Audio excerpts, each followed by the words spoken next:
Assalamualaikum warahmatullahi wabarakatuh. Halo teman-teman pendidik, di video ini kita akan membahas cara menyusun laporan hasil observasi pembelajaran berdiferensiasi menggunakan pendekatan Teaching at the Right Level atau TERL. Pendekatan ini memastikan setiap peserta didik belajar sesuai kebutuhannya. Yuk, simak sampai akhir untuk langkah-langkah praktisnya. Berikut merupakan anggota kelompok 2. Selanjutnya merupakan instruksi pengerjaan tugas. Pembelajaran berdiferensiasi adalah suatu pendekatan pembelajaran yang mengakui bahwa setiap siswa memiliki gaya belajar, minat, dan kemampuan yang berbeda. Pendekatan TARL atau Teaching at the Right Level adalah salah satu pendekatan yang dapat digunakan dalam pembelajaran berdiferensiasi.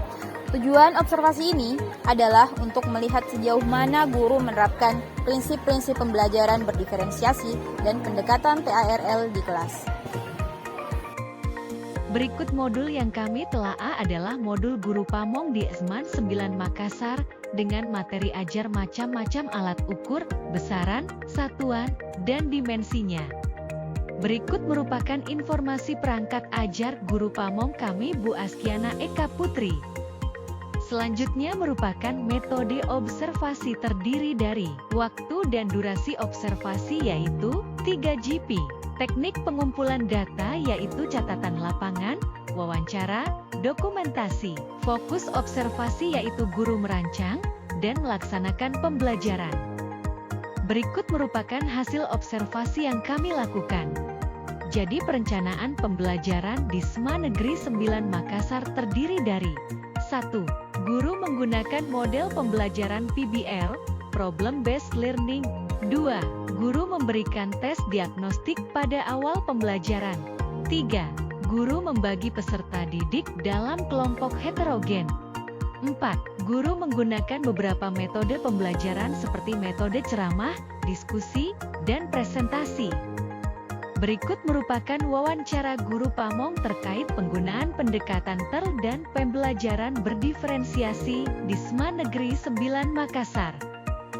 Pertanyaan pertama, apa saja pertimbangan Ibu dalam merancang pembelajaran dan asesmen?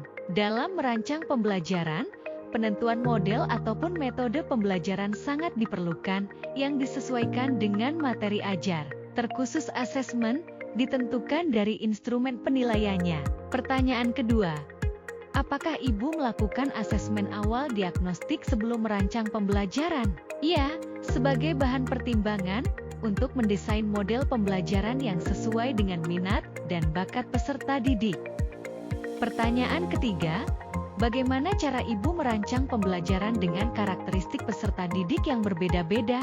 Melaksanakan kegiatan pembelajaran dengan menggunakan model pembelajaran yang inovatif dan bervariasi, disertai dengan media pembelajaran yang interaktif, yang sesuai dengan karakteristik peserta didik. Pertanyaan terakhir, bagaimana pendapat Ibu tentang pendekatan Teaching at the Right Level dan pembelajaran berdiferensiasi? Apakah Ibu sudah menerapkannya di kelas? Apa kendalanya? Pembelajaran berdiferensiasi adalah suatu pendekatan pembelajaran yang mengakui bahwa setiap siswa memiliki gaya belajar, minat, dan kemampuan yang berbeda. Cara untuk mengimplementasikan pembelajaran berdiferensiasi adalah dengan memvariasikan konten, proses, dan produk, dan lingkungan belajar. Teaching at the Right Level berfokus pada penyesuaian tingkat kesulitan materi pembelajaran agar sesuai dengan kemampuan masing-masing siswa.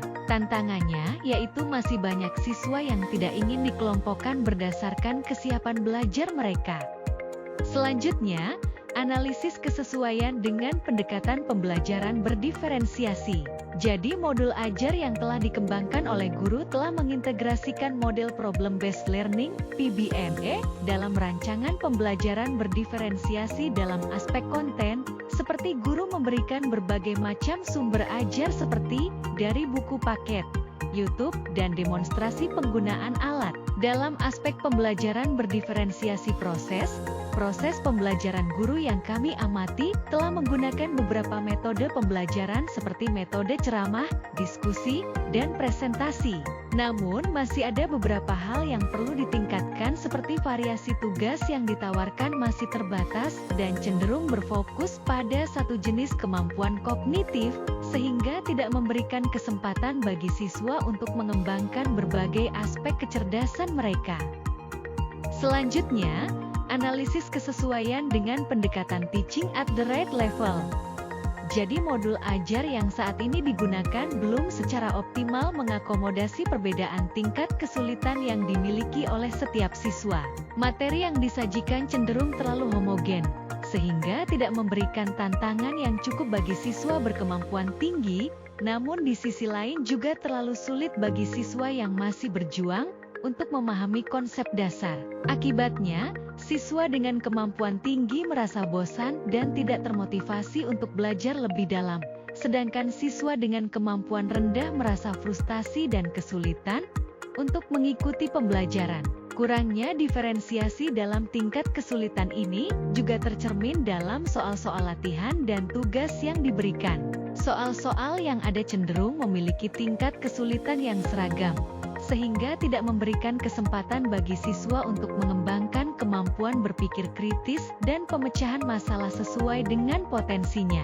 Selain itu, tidak adanya soal-soal yang bersifat terbuka atau menuntut pemikiran tingkat tinggi membuat pembelajaran menjadi kurang menarik dan tidak merangsang perkembangan kognitif siswa. Akibat dari kurangnya penyesuaian tingkat kesulitan ini, siswa tidak dapat belajar secara efektif dan efisien. Siswa yang terlalu mudah menyelesaikan tugas cenderung tidak serius dalam belajar, sedangkan siswa yang kesulitan akan merasa tertinggal dan kehilangan kepercayaan diri. Hal ini dapat berdampak negatif pada motivasi belajar siswa secara keseluruhan dan menghambat pencapaian tujuan pembelajaran.